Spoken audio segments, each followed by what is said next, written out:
The premise of the movie is set in the late Qing dynasty in China. One day, a spoiled young man named Wang is taking a stroll in the market alongside his minions. They come across a beggar named Su Can, lying on the ground. Wang makes his people assault the beggar for no reason, humiliating him and calling him different names. They bully the poor guy, but he doesn't bother to retaliate. At last, Wang pees on him, asking him to quench his thirst. After they leave, Su Can is left behind in the street, senseless and beaten. He has been living in misery for the past month, but life was different for him before that. The scene cuts to a few months ago. On the same street, Wang and his minions steal a little girl's toy for fun. But this time, they are stopped by Su Can. He is a former martial art expert who has turned into a beggar. Even though Su Can's lifestyle is looked down upon, he has gained popularity because of the fighting skills that he frequently showcases. Because of this, he has also gained the title of the leader of beggars. Su Can asks Wang for money, then proceeds to beat up his minions.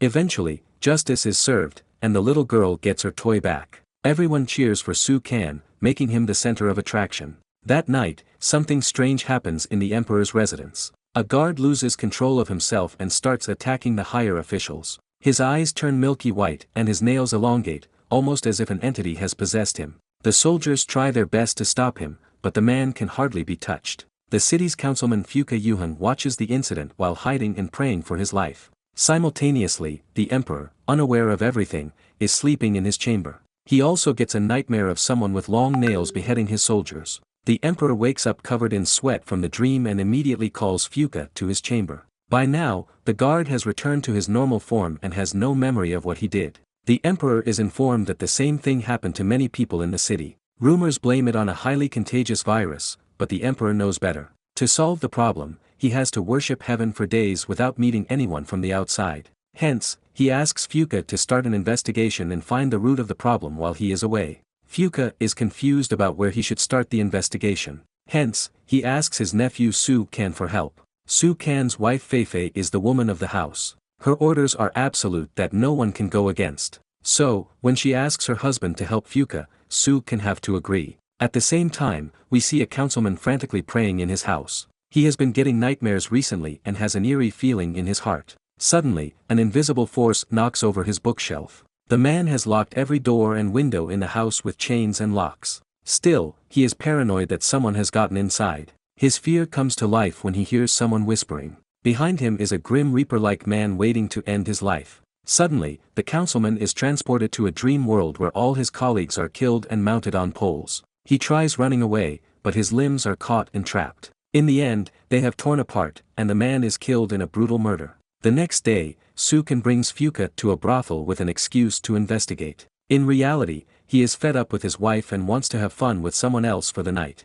He lines up a bunch of beautiful women and is making his pick when he hears Feifei calling him. Su Can quickly make an exit and pretends to be entering the brothel for the first time. Feifei knows that it is only an excuse. Hence, when they get back home, she brings out a whip, looking to teach him a lesson in bed. The following morning, Su Can is informed about another person being possessed and killing the guards. He immediately comes to their rescue and once again impresses the people with his fighting skills. However, in the middle of the fight, the rival gets the upper hand and is about to land a fatal attack. Right then enters Shajiu, the descent of Fengjing religion. He defeats the rival with a single punch, gaining everyone's compliments. He addresses Su Can as a master and treats him with respect. Still, Su Can cannot help but feel a hint of jealousy because of Shajiu's popularity. Later that day, Su Can is in the market when half of the crowd stops abruptly. They force an attack on the other half, revealing that they have been possessed. Amidst the chaos, Su Can notices the Grim Reaper on the top of a roof. He follows the man and ends up on a field where he is attacked. After a brief struggle, the Reaper disappears on his own. Back in the market, Feifei is also fighting the possessed but is about to be killed. Then, Shajiu arrives and defeats every single possessed person. He is praised for saving many lives, but the family of the possessed ones are in distress. To help them, Shajiu brings their unconscious bodies to his home and performs a ritual. By the end of the ritual, they return to life and are all better. He also reveals that he has been trained in white magic and knows a way to stop the Grim Reaper. Su Can, on the other hand, is furious that Shajiu is getting all the attention. To discredit him, he knocks his uncle out and blames it on Shajiu's magic. But it doesn't take long before the satire is revealed, and he is humiliated in front of everyone. At midnight, Shajiu comes to Su Can's house to talk to him about something important. According to him, the Grim Reaper is a junior who used to learn magic with him a long time ago. He was the best student the school ever had but was tricked into failing the final test. Everyone in the village apprehended him for cheating, which is why he has returned and is seeking revenge from everyone.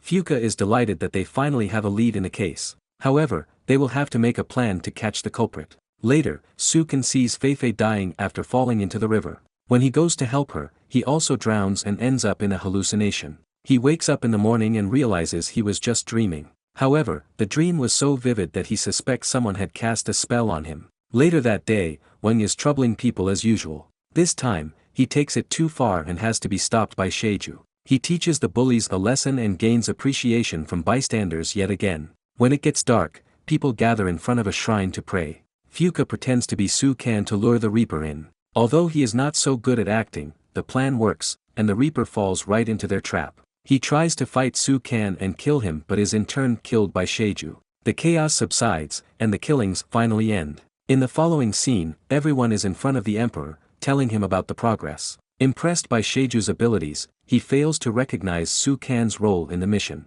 Su Kan feels humiliated when his presence isn't acknowledged while Sheju is asked to stay a while longer in the palace. When he is alone with the Emperor, he is asked to check his health using his magic. Sheju predicts the nightmares are a symptom of heart disease. He assures the Emperor that he has a magical medicine that will make him better in no time. In only a few weeks, Sheju and the Emperor become inseparable. Sheju's position in the council rises, and he becomes the general of the palace. His disciples also gain extra respect in society. People offer them free food and services because of their master. Then one night, Fuka calls Su Kan outside for an important task. But as they talk, he addresses Su Kan as Master Su. It turns out the person in front of him is Sheju in Fuka's face. He discloses that he is the actual Grim Reaper who has been controlling everyone in the town with his magic for the past months. Even though he is from a respected family, he was humiliated by the villagers 10 years ago and had been longing to take revenge ever since. Now that he is just a step away from being the Emperor, he has to kill Su Kan first and seal the deal.